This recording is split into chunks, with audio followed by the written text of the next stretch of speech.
Now, if there is one video that you really need to watch when it comes to dental authorization in Denmark, the new policies of dental authorization, why are some dentists struggling to get authorization while some are not, this video is all you need to watch when it comes to dental authorization.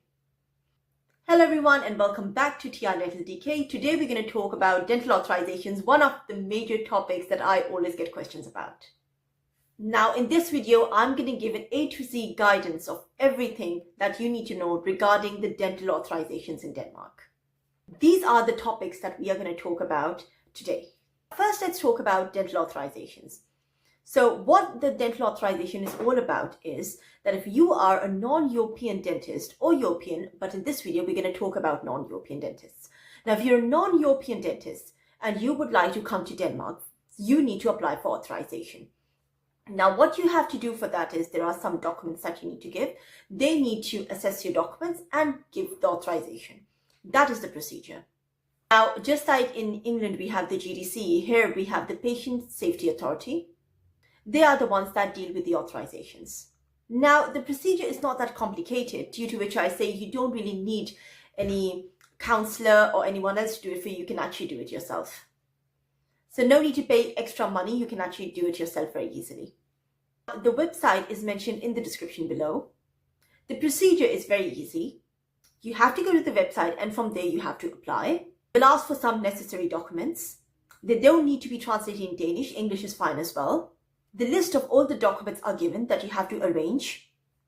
And with that, all the necessary steps are given of how you have to submit the documentation. Now you pay the fees and then you wait. Now what happens here is that if some documents are lacking in something, they're definitely going to send you an email. The Danish Patient Safety Authority sends you an email telling you what is lacking and is there any way that you can submit more documentation just to prove what they are asking you to do. So of course they give you 1 to 3 months of notice if some documents are lacking, and they will give you the opportunity within those 3 months to submit new evidence. Now of course this takes time. The Patient Safety Authority takes approximately 1 to 3 years if you are from a non-EU country. Now right now the main problem is that many dentists have contacted me and they are saying they're from certain non-EU countries, and now they say that the procedure is a bit different. Now they're asking for a 5-year BDS. Which is the dentistry should be for 5 years and then a house job should be with 1 year. And then of course more post-grad experience is also needed. Now here of course it gets a bit complicated because many non-EU countries have a 4-year BDS. I myself had a 4-year BDS. With that, another change is that there are some extra subjects that are taught in Denmark, in the University of Copenhagen, etc., that are not really taught in other countries, especially in the non-EU countries. Usually we are taught that, but those subjects are combined with the others, etc. So then it's hard to differentiate, but here they study it separately. So this is the second hurdle. Firstly, the first hurdle we talked about is, of course, just to recap, they need a 5-year BDS with house job and postgraduate experience. And in addition to that, they need some extra subjects that we might not have studied or we have combined with other subjects, so we don't talk about them individually. The dental syllabus is different, because for them, the Danish dental syllabus standards should be equivalent to the ones that we have.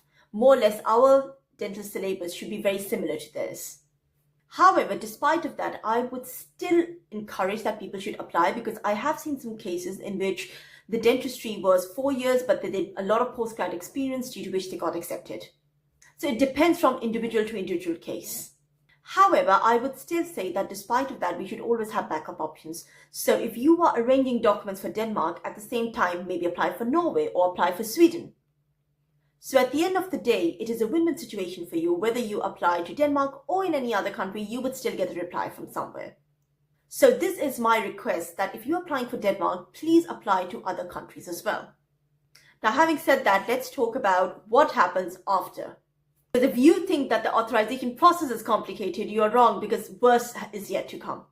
Now let's talk about what happens after. Now please don't get me wrong here, ladies and gentlemen. I would encourage you to come to Denmark. Of course, if you get the authorization, you're most welcome to come. But you should know what happens after it so you're mentally prepared. Because I was not told about all this, I was not mentally prepared. Now, once you come to Denmark and your authorization visa is given, you usually get a 3-year visa.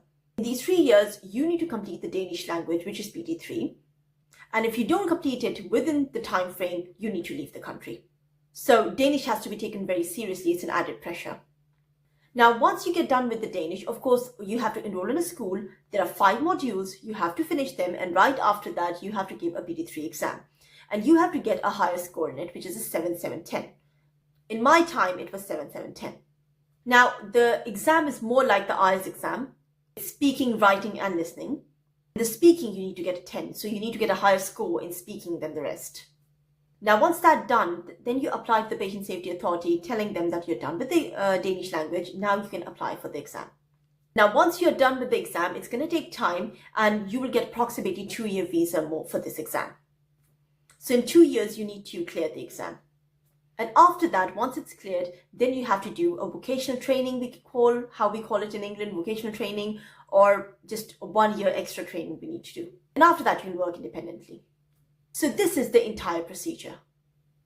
I would say that most of the countries with the BDS is just 4 years, and if you've not done any postgrad, it is going to be very complicated and difficult to get into Denmark based on the basis of authorization. So due to that, I would recommend you to also try other countries. Also, you have to see if the language is easier, because of course in Europe there are a lot of languages, you need to learn them. So you have to see which country has the language which is easier for you to learn. Now, I know many dentists here who could not complete the Danish language, and unfortunately they had to go back after 3 years. So with Denmark, of course, things are not very easy, as you can see. I would talk about the paper pattern of the Danish exam very soon in my next video. For now, I hope this video helped when it comes to the authorization. If you have any questions, you're more than welcome to message me on my Instagram, TRDentalDK, and I will reply you there. Now, I hope this video helped. Please do subscribe if you find my content interesting and helpful, and I will be back with another informative video. Thank you and have a good day.